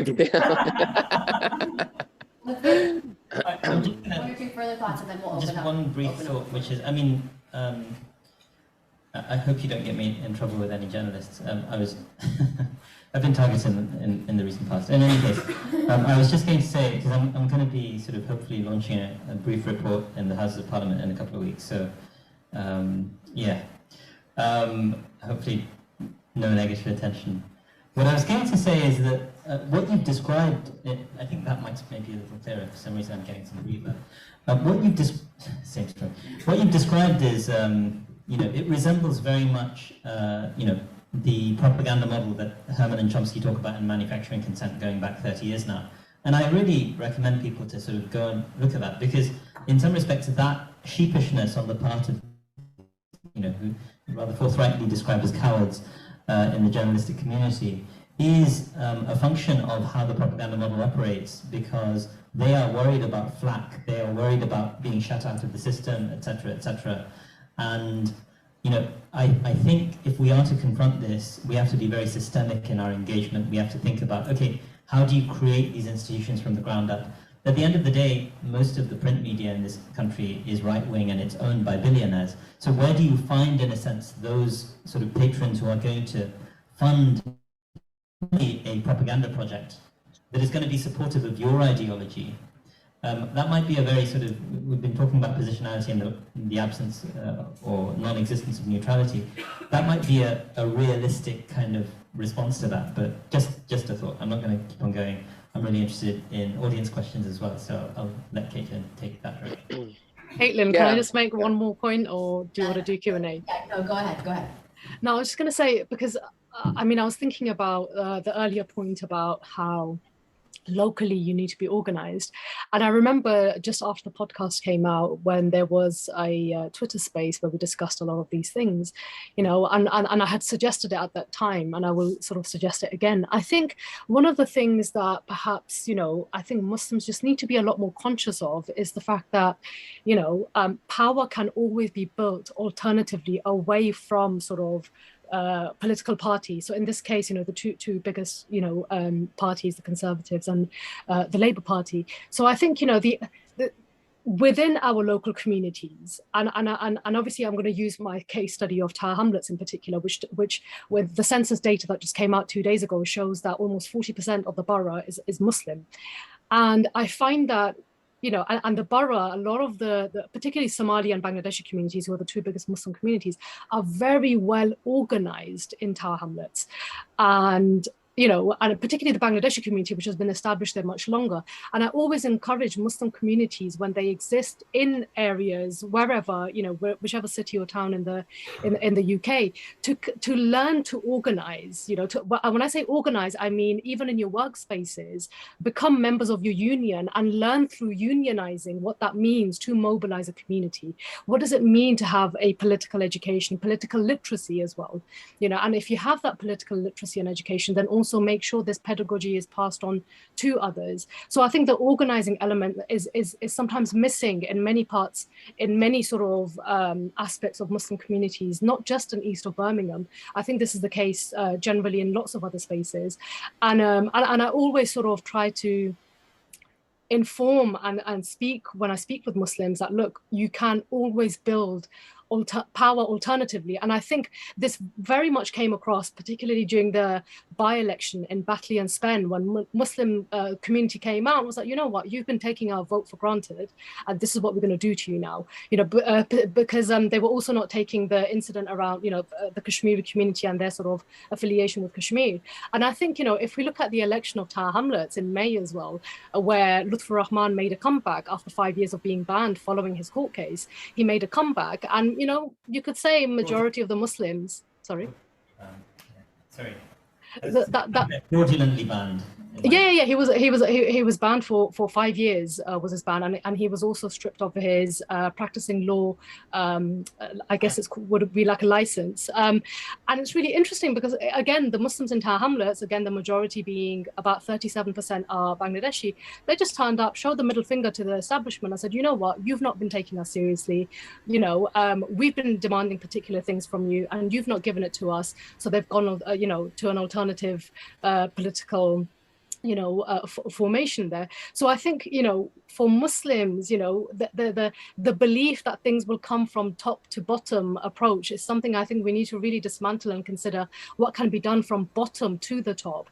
And it needs to start within our everyday, you know, whether it's speaking with relatives, asking them, are you a member of your union? Do you even know what your union is? You know, when you work in these jobs, every shop I go into, I always ask the person serving me, are you a member of a union? You know, do you organize? You know, do you know what this is? You know, and especially in a place like, you know, Luton, where a lot of young Asians work as baristas and the chai walas and the different, you know, chai spots, I straight up ask them, I said, are you a member of a union? And when they don't know, I literally give them a list of unions to join, to organize with, and to learn about their rights, because their bosses can't treat them in a particular way because legally it is, they can't, and that they can actually hold them to account. So I think it really does boil down to organizing and learning and having a level of political literacy to be able to speak back when you have the media, you know, turning up in the numbers that they did in Alum Rock.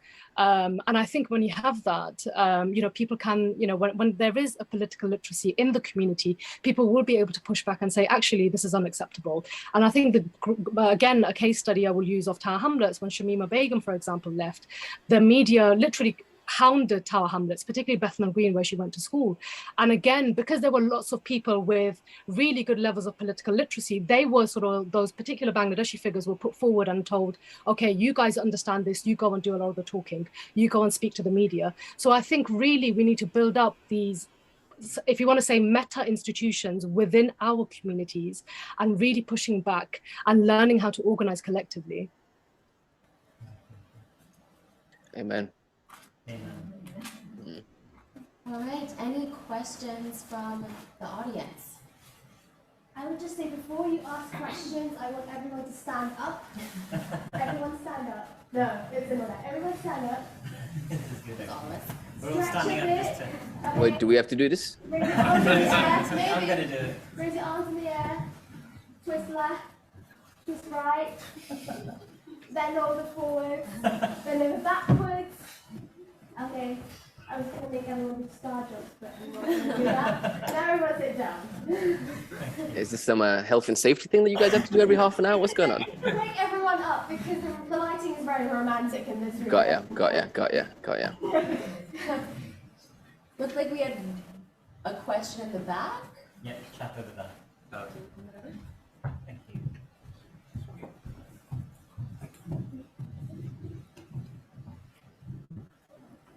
Yeah. Do you want to introduce yourself? Sure. I'm Ahmed, second year doing maths at UNIF. My question is to Hamza. I was wondering, like, if I can ask how, like, your personal life was when you were making the podcast, and I guess after as well. Like, what your family thought of the podcast, if they knew what you were doing at all, like, also after. Yeah. Thank you. Ooh, I don't speak about this kind of stuff publicly. My personal life before the podcast, it wasn't the best. I'd left medicine. I don't know. Again, for those not familiar with the podcast series, I used to be a doctor, and then I left medicine, and I was kind of just loosely pursuing writing. There wasn't any specific direction at that point. Eventually settled into journalism. So, you know, my parents have been concerned for a while about what I was doing, because if you leave medicine to become a writer, what that actually looks like, observably, is you're just sat in your pajamas to your laptop at home and saying you're doing things, you're thinking about things, you're meditating on things, and so it looks like you've had a mental health breakdown. So it wasn't the best period. And then when I went into journalism, like obviously they knew I was working on a thing. About a thing, but you know, it was hard for them to understand what a podcast is. It's not something they're familiar with or like regular listeners of.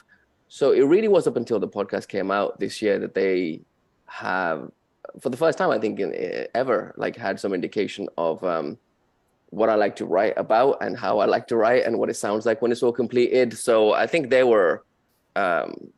I don't know. I wouldn't want to speak for them, but you know, they seem pleased.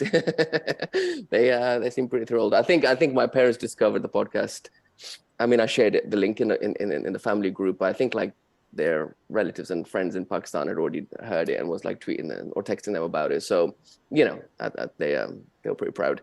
I don't know what the second part of that thing was. Personal life now. Yeah, podcast came out.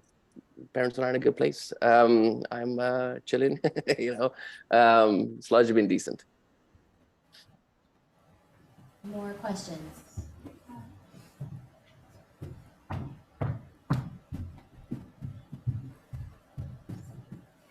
Yasmin, I'm doing Arabic and Islamic Studies at Regent's Park. And so obviously the Trojan Horse Affair had major impacts on British Muslims and their educational experiences. But then there was that recent report by The Guardian that British Bangladeshis are doing the best in the GCSEs and their white counterparts. However, that progression in with their jobs, and they're not getting those high-paying jobs, and there's literally no space for them in the higher academia. So I think that's caused by many factors. But do you think the Trojan Horse Affair had a major impact, or like a little impact on that? Is this a question for anyone? Fatima, maybe? Yeah, Fatima would be great. Sure. So in Tower Hamlets, there were some colleges where they actually, if I remember correctly, the kids, there was one particular college, it's been renamed now because it used to have a slave owner's name. But in that college, they accused the Islamic Society of a potential being basically the Trojan horse. And I can't recall all the details, so please don't quote me on this, but I think there was a lot of strict sort of observing of the kids, particularly during Jummah prayers, and non-Muslim teachers were present. The khutbah had to be delivered in English. So there were a lot of things happening. But this is just one school that I know of in detail. But I wouldn't say, I feel like this so-called Trojan Horse 2.0 in Tower Hamlets didn't kick off because the election of the mayor sort of took over people's attention, and that became the focus. Although later on, a lot of schools, a lot of pupils came out of schools talking about Prevent and how Prevent impacted them and how their teachers behaved with them, particularly LEA, which is on the border of Newham and Tower Hamlets. A lot of students came out.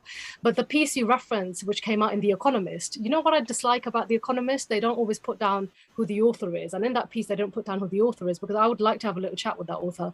Because that piece about how Bangladeshis are outperforming their white counterpart in their GCSEs is fantastic. Don't get me wrong, of course it's great. I love to hear people doing well in their educational attainment.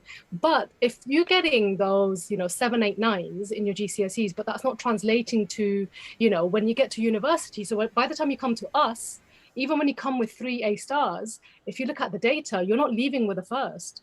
A lot of Black and Asian kids, when they come with their 3 A stars through UCAS, they're not leaving with a first, which doesn't make sense, because the trajectory should be that they've got these excellent results, they've got these excellent A levels, then they should be leaving with a first. They shouldn't be leaving with a 2-1 or 2-2, right?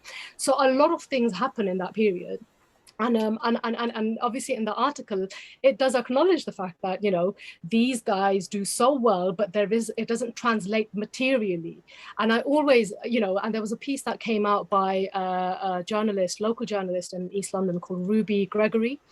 And in that piece, she covered how, if you look at the disparity in wealth in Tower Hamlets, where you have the finance district, Canary Wharf, in the same borough, right, with all their tall banks, their fancy little buildings with the glass, these glass buildings, who are literally looking down at the estates where you have these poor Bangladeshi families living in them. And those are the kids in those poor families who are doing exceptionally well, but they would never reach those buildings. They never reach Canary Wharf.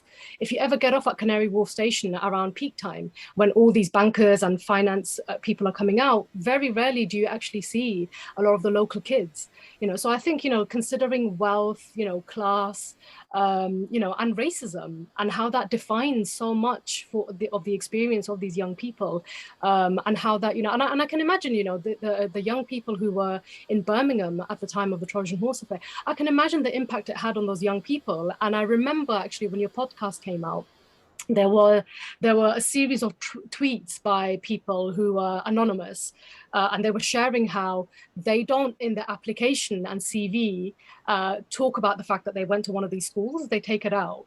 I don't know if any of you saw that. There was someone from Birmingham who spoke about that, who shared in a thread of tweets. And because you carry that stigma with you, because there is a particular stigma attached to Muslims, which you have to take off when you enter the workplace and when you enter particular areas. People don't want to talk about particular postcodes that they're associated to, because they're not the good postcodes, right? So I think there's a lot of stuff, and how that then pans out for people, and how that then determines their future. Because it's all great, Tahir Alam came along to all these schools, and really the results were phenomenal. Something like 70% of the kids were getting pass rates, which then went completely down after all of this, the affair kicking off. So you're actually holding back another generation, which will impact the next generation. So we've got to look at this stuff from a structural perspective, and how it then impacts it on a generational level, because those kids will now probably be, I'm guessing, in their 20s now, maybe late 20s, this was almost 10 years ago. So if they were 16, they would be in their mid-20s, probably getting married, having children. What will that impact look like for those children, and what sort of jobs are they accessing? So I think when we look at these instances of the Trojan Horse Affair, for example, let's consider the consequences of that materially for Muslims and how it holds us back. So we don't get that support from the media, we don't get it elsewhere. And then, when we look at, where Muslims are, when you look at the statistics and the data, particularly with the census data coming out, sporadically, it's really, sad to say that British Muslims experience and live in the most deprived areas. And one of them is Alum Rock. So we've got to factor in race, class, religion, all those elements, and how that then impacts people's livelihoods. Why is it they can't access those jobs? Because this is what the government has sanctioned against those communities. I mean, just to continue on from that, I don't know if we brought up the statistics of what the academic performance was at these schools, but take Parkview as an example. Parkview had less than 4% people passing for decades, less than 4%. And I mean, that's a humiliating number, so much so that the BBC kind of came and did a Underclass and Further documentary and kind of featured these schools. Like, you know, it was that level of deprivation there, which, where else are those kids going to go other than just keep, you know, in the local areas without any qualifications and going about whatever they can get involved in. So here comes Tahir and the people that he recruited through schools. And within 10 years, that school was getting more than 70% passing grades. Same area, same schools, no extra funding, more than 70% passing grades. Since the Trojan Horse is slipping back down again. To who's concerned? Nobody, because it doesn't matter, right? It doesn't matter to them. That is our standing in society. Like, as one of the teachers who spoke to us for the podcast mentioned, he turned up, this again, late 90s, early 2000s, when the school was predominantly staffed with white people. He turned up and was told, as far as work experience was concerned, that, listen, there's no point sending these kids to hospitals or, you know, law firms. That's not where they're going to end up. They should go and do their work experience at taxi services and restaurants, because that's likely their futures. That was the attitude, and the academic performance reflected that. But I mean, you try explaining to those teachers back then, which is one of the hardest things that the Tahir and all of his colleagues had to do, was that these kids can do better. And the response was, no, they can't. In fact, one of the teachers allegedly said, the only way you're going to improve this academic performance is if you bus white kids in from posh areas in Birmingham to these schools. That's the only way this academic performance is going to go up. Well, it did go up. It did go up. With brown teachers teaching brown kids, it did go up. So what I marvel at is, and again, for a city like Birmingham, which, to be honest, doesn't have a lot to, you know, be prideful about. Like, it has a terrible, terrible local government that is just, you know, just suffocating that city and all of its potential. But for a city like Birmingham to have produced those schools and that performance, it should have been a sense of pride. They should have been so precious about protecting that. They should have been so precious about championing that. And like I say, before the Trojan Horse letter turned up, the Prime Minister came to Parkview and visited that school and celebrated it. The head of Ofsted came and said, every school in Britain should be like this and learn from Parkview. The same school that's now the terrorist hotbed a year later because this letter turned up. Like, you have to understand, in order for British Muslims to get a foothold in society, you need the education foundation. And that's what these schools were trying to do. Because if you're coming out with less than 4% passing grades for decades, we are going to end up in a certain place in society. And there's no way we're going to affect that.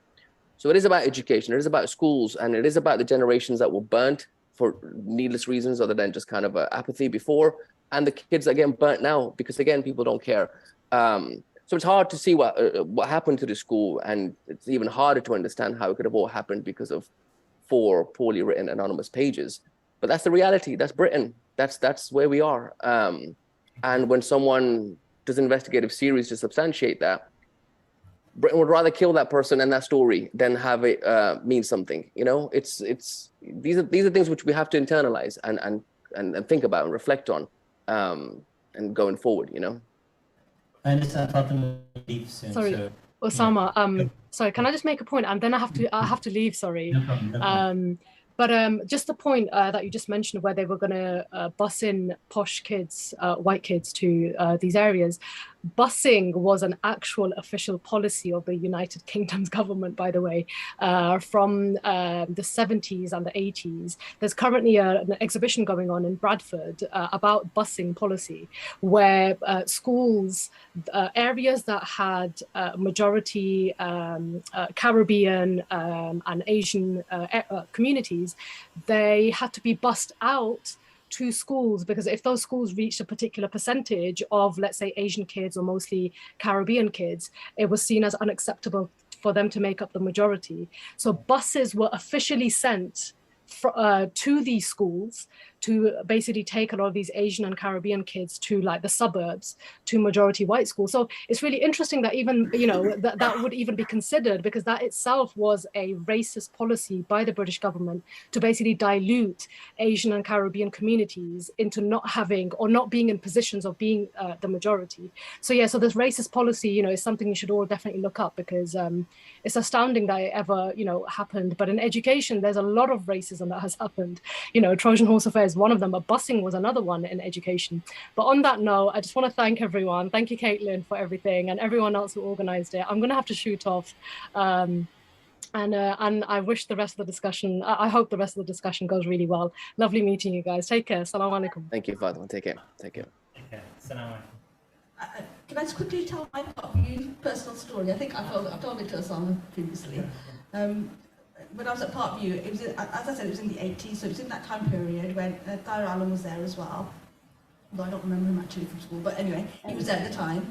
And yeah, in the 80s, and when the results were very low. Nobody in my family has ever been to university. I was the first person in my family to have ever gone to university. I was in a discussion, and I was a minority Muslim girl in the class, and we were discussing what I want to do in the future. And I just mentioned, maybe I'll go to university, maybe I'd like to go to Oxford. And it was a white female teacher who looked at me and said, I don't think so. You know, that was the kind of reaction that really put me off. I didn't even think, for years, I didn't even think that I was suitable for university. I mean, you know, I don't want to brag, but I'm an associate professor now at university, so, you know, but I got there despite the school, not because of it. And to be fair, years later when I was at college, and this time, again, it was a white male teacher who spoke to me. I was doing A-levels, and when he asked me, have you applied to any universities yet? And I said, I don't think university's for me. And he was, what? No, you need to be applying. You start applying now. So, you know, the comment that was made there completely put me off going to any university at all. And because of the comment that he made, and he insisted I apply, I then applied to universities and started thinking about a university. So what that Dr. Alam's view and what he was trying to change, it was real, it was really real experiences that people were having. And as I said, I had family members who went to Parkview who were super confident in who they were because they were in a school that allowed them to be who they were. I mean, yeah, just to add to that, we met with a couple of students who went to Parkview under the Renaissance, under the Alam's leadership. And it was a joy. It was a joy to be amongst these like young British Muslims. Both of them were women. I think they both might have been working in law by the time we met them.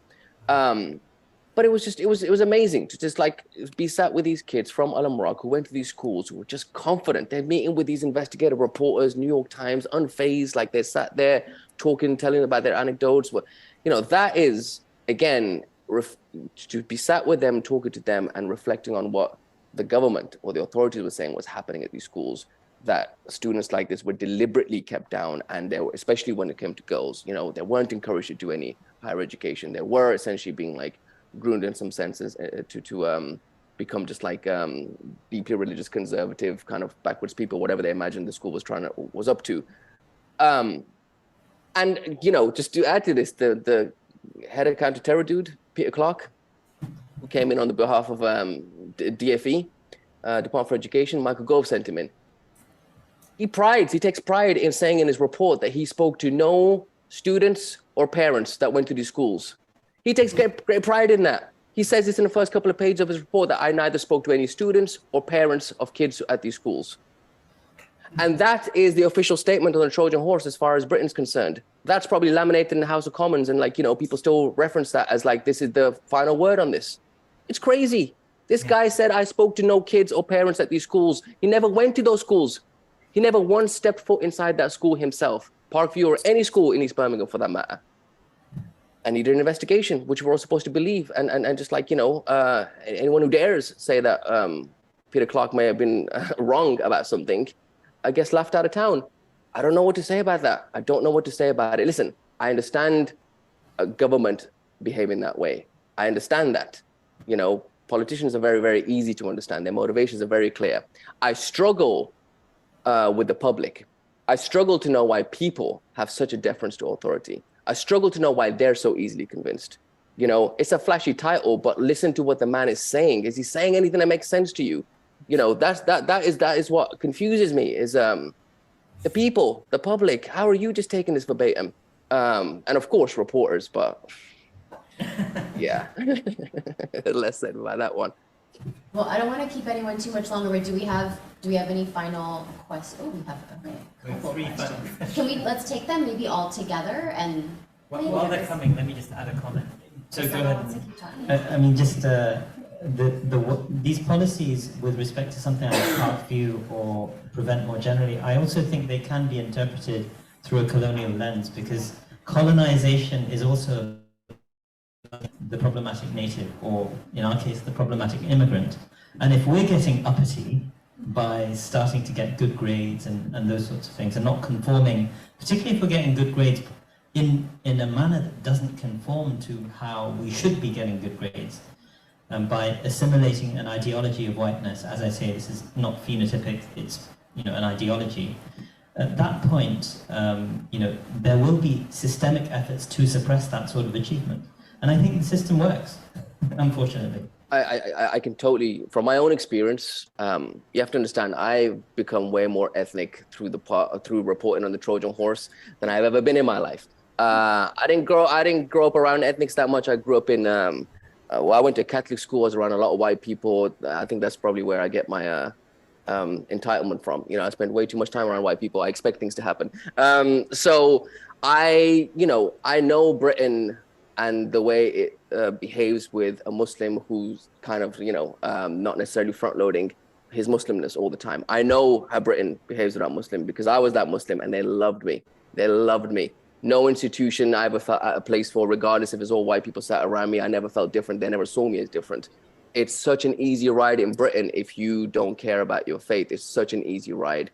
What Parkview represented was something which they were telling us doesn't happen, which is, if you are precious about your faith, if you're precious about this culture of yours, that, according to Britain, means you're never going to succeed. You're not going to do well. And Parkview and other schools like that were challenging that sentiment, challenging that idea that you could be a practicing Muslim, believe in your faith, believe in your culture, and still be successful academically and otherwise. That was a new concept. You know, it was an either or.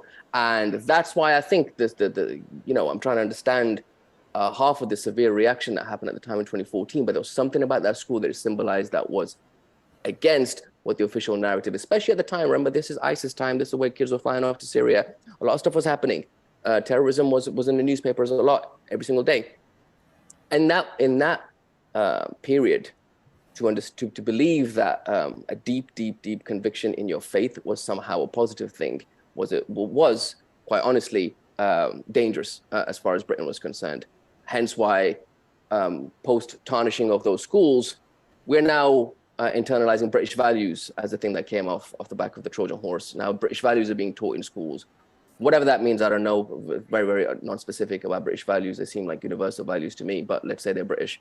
You know, it's just stuff like that. It's bizarre. It's bizarre. But trust me, from my 30 plus years on this planet, I know how Britain treats you when you are kind of, you know, obscure about what your faith and background is. And I know how it treats you when you're a bit more upfront about it. I've lived both experiences. And the former, they love you. They love you. You want to be the prime minister of the country, drop your faith. You'll be there tomorrow. That's how Britain is set up, you know? It's a shame. Final questions, yes.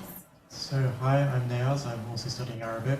I just wanted to know, building on what you just said, could you go into a bit more detail about how the Trojan Horse Affair affected Britain's counter-terrorism strategy, schemes like Prevent, and if there's been any response or lack of response following the podcast?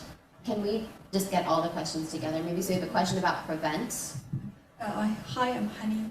I also study Arabic, and I'm also from Birmingham.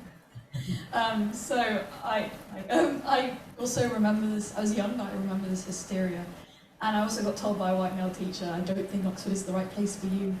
So I just wanted to ask, how come, with these daily interactions they have with Muslim students, and my school is also mostly Muslim, why they have these opinions so embedded in their consciousness still? What keeps these opinions there? Okay, we have a question about prevent, a question about embedded prejudice and what to do about it, and then Daini has a question. Hi, I'm Daini, fourth year studying Arabic as well. So a topic that we've touched on today is like positionality and Muslims in academia having to constantly suppress their Muslim identity. I was wondering, as someone who's not British, what effect did the Trojan Horse Affair have on Islamic studies as a discipline in Britain at that time and Muslim academics in it? Great. So prevent question, I think that should go to Hamza. Yeah, so one of the recommendations after the Peter Clark turned up, the DFE investigator, and did his report, and one of the recommendations was that we need to essentially make sure nothing like this happens again. Whatever happened, it was unclear, but we need to make sure nothing like this ever happens again. And the government had already rolled out this program called Prevent, which is essentially at that stage, it's kind of a loose policy of just we need to be on the lookout for dangerous Muslims, and the authorities were trying to figure out what that meant and how to go about it. Post Trojan Horse, it became an obligation on public sector workers. So that includes teachers, that includes your lecturers sat in front of you right now, that includes doctors, public sector workers. It became an obligation on them to essentially spy on their students, on their patients, on their colleagues, and report to the state if they were worried about something, if they thought one of their, it wasn't specifically said Muslim, but it was largely about Muslims. David Cameron went to Birmingham and announced this proliferation of this policy in front of a school, referencing Trojan Horse, as here's a school that was supposedly infiltrated by Muslims, and we need to make sure this doesn't happen again. And so now we all live under this law, Prevent, which means that, for example, if you're a psych patient and you're feeling suicidal and you go to see your doctor and you mention that you feel suicidal and you're Muslim, well, the doctor now has to consider, okay, well, is this something I need to report to the police or not? Because here's a Muslim saying he's suicidal. To what extent does that mean they might be dangerous or not to the public? That is the level to which this idiocy is now infiltrated all of our systems, is that people have to, without any, listen, they do have a PowerPoint that goes around. I don't know if you guys have had that PowerPoint presentation about Prevent and signs to look out for or whatever, but there is a PowerPoint presentation that tries to catch you up. For the most part, it's left to your own understanding about what it means for someone to be dangerous. And we've had some ridiculous referrals of young kids, people at university, college, whatever. Essentially, whenever we're now where you're sat right now, the people who sat in front of you, it's their obligation to, if you say something that sounds a bit off, it's their obligation to call the police when you leave and say that, yeah, one of our students said this. And you might get a knock on the door tomorrow to be like, did you say this in that lecture hall yesterday? That's basically the policy of Britain. I'm not saying everyone abides by it or behaves that way, but that is the law. That's what happened off the back of the Trojan Horse.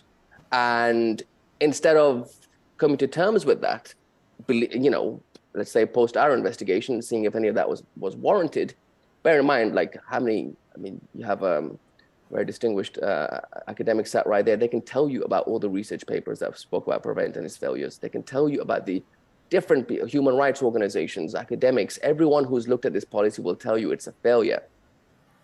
But the government would rather engage in a conversation that could resolve how to proliferate it further, how to spread it further, rather than dismantling it.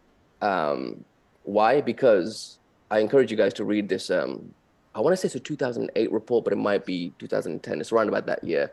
There's actually a parliament report about Prevent, a cross-party parliament report about Prevent. And if you read that report and the criticism that MPs make, having visited cities like Birmingham and having spoke to people who are Prevent officers and organizations where Prevent's been rolled out, if you read the criticism of MPs of Prevent, you'll understand what that policy is about. They say in this parliament report, which is still available on the website, that British government should not be in the business of engineering what Muslim faith is allowed to be practiced in this country.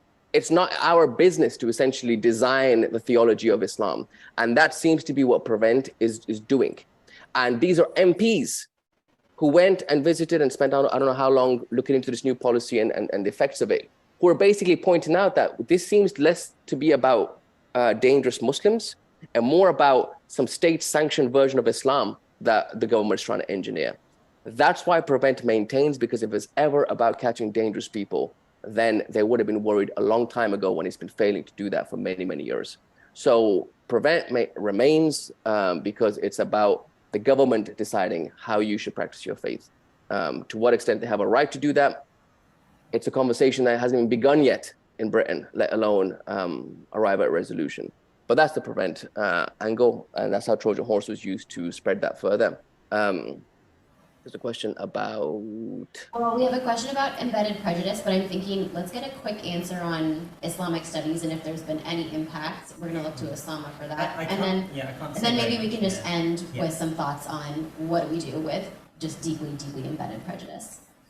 Perfect. I can't say a great deal about Islamic studies because I was actually living in the US when the Trojan Horse Affair came about. So, I mean, but maybe just like reflections on Islamic studies and politics. Like how engaged are we with that? I mean, our department historically has been very medievalist, and so in general. I mean, Islamic studies in this university is quite sort of, just inward-looking, I think, in its orientation. And I suspect those of you who are doing Arabic and Islamic studies here will notice most of what you do is in the pre-modern period. So it's not much of an opportunity to look at the modern world. And I think that that's a far less than ideal circumstance. One thing I could say about, before I taught at Oxford in the mid-2010s, I used to teach at a Muslim institute in Leicestershire called the Markfield Institute. And that's where I had my sort of formal Prevent training, right? They would come every single year without fail. They'd take a lecture theatre like this one and sort of give us a presentation with those PowerPoints and short videos and all the rest of it. And I'd usually sort of poke fun at them every time. But I think it's pretty insidious what Hamza was talking about, the fact that I basically need to spy on all you guys and you if I think you're a problem, and you're not a problem. Wrong skin color, right? So, and then if I accidentally walk in front of a mirror, it's like, oh, who's that, right? So, it's just a bit absurd. And I think that that's quite pernicious to, it doesn't necessarily directly impact Islamic studies, in my view, but it's pernicious just to being Muslim in this sort of a context. And it's something that we need to resist. The last word goes to you. The question that you asked about, what do we do about deeply embedded prejudicism? I don't know that I have an answer to that, but I wrote a reflection on after the podcast, and I ended it with saying that I'm really, really grateful to Hamza for his podcast, and what I left with it at the end of it all was, in order to attack these notions of neutrality and objectivity, I just think we as Muslims need to be in every space. Like whatever you want to do with your life, be in every space. The Muslim that you want to be. Muslims are complicated. We've got differences of opinion. We're not one homogenous group. We've got all sorts of differences that I think we just need to be in every single space that there is and start reclaiming those neutrality and objectivity and demonstrating the complexity of our lives and the lives of the worlds that we're interacting in.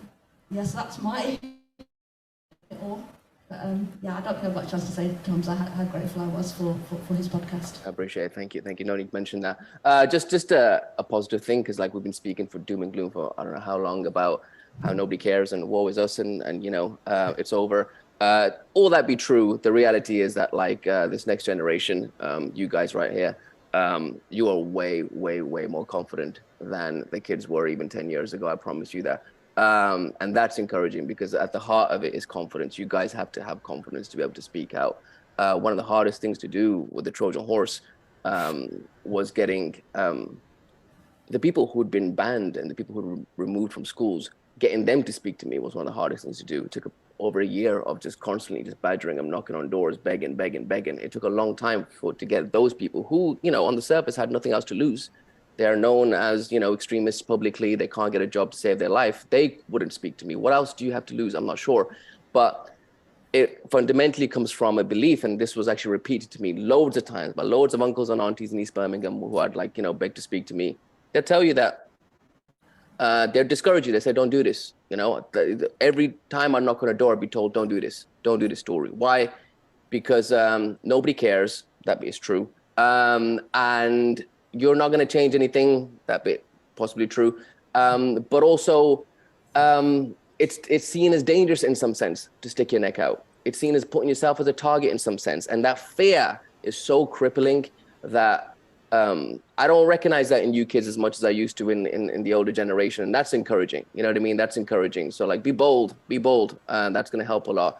And the other thing is this absolute stubbornness to learn from the Trojan horse, this refusal to acknowledge any of the facts of what happened in 2014, and this collective kind of a commitment to ignorance in Britain.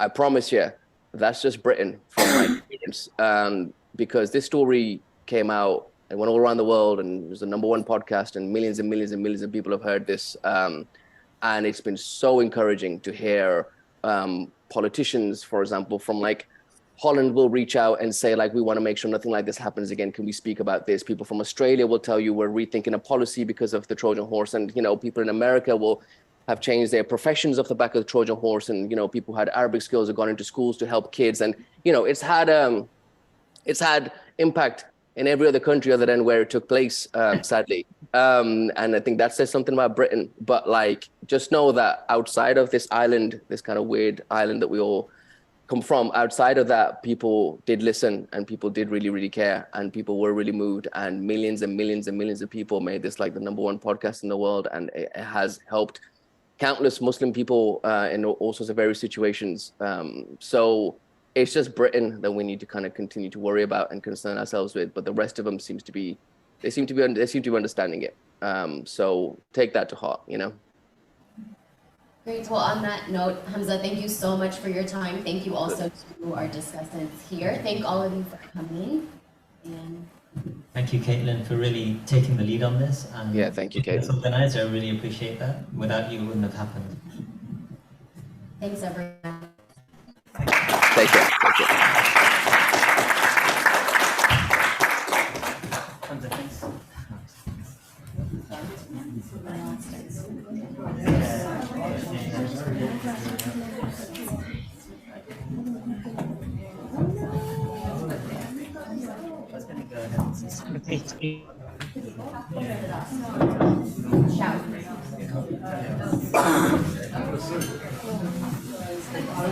Shout.